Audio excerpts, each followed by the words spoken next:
सूत जी ने शौनक आदि ऋषियों को श्रावण के महीना का महत्व बताते हुए कहा कि श्रावण के महीने में अनेक ऐसी तिथियां हैं जिन तिथियों में भगवान शिव का पूजन करने से तीनों देवता प्रसन्न हो जाते हैं। एक देवव्रत नाम का एक वैश्य था, उसके यहाँ पर रोज भगवान की कथा होती थी, पूजन होते थे। उस देवव्रत के मन में बार बार ऐसा लगता था कि मेरे ऊपर भगवान की कृपा कब होगी। कई वर्षों तक के वो भगवान शिव की पूजन करते रहा, परंतु भगवान के दर्शन नहीं हो पाए।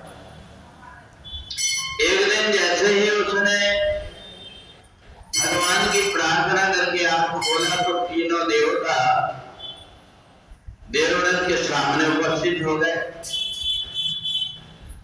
भगवान विष्णु ने कहा कि हे देवव्रत, आज श्रावण मास की कामना एकादशी है और आज के दिन जो भी व्यक्ति मेरा पूजन करता है, हजारों यज्ञ करने से जो पुण्य होता है, दान देने से, गौ पालन से, गौदान करने से, स्वर्ण दान करने से, इलाहाबाद में जाकर के स्नान करने से, सूर्य ग्रहण और चंद्र ग्रहण में 300 में जाने से होता है, वो केवल कामना एकादशी के व्रत मात्र से हो जाता है।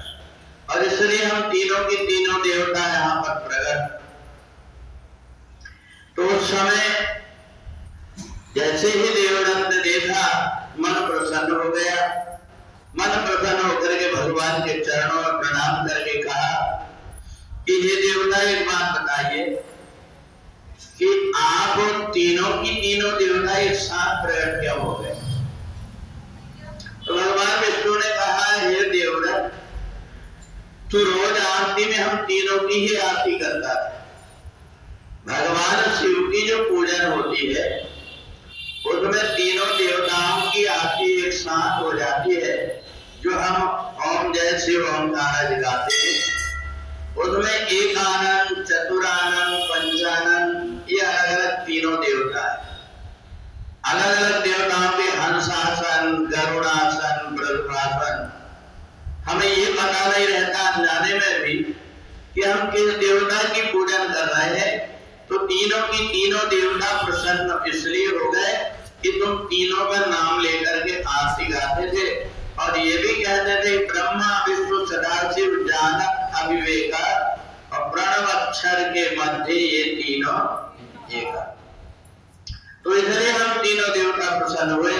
तो सूत जी ने कहा कि श्रावण मास में भगवान शिव का एक दिन का किया हुआ पूजन हजारों यज्ञ के बराबर होता है और विशेष रूप से एकादशी के दिन किया हुआ जो पूजन है वो अमोघ फल देने वाला है, जो कभी नष्ट नहीं होता। बोलिए सच्चिदानंद भगवान की।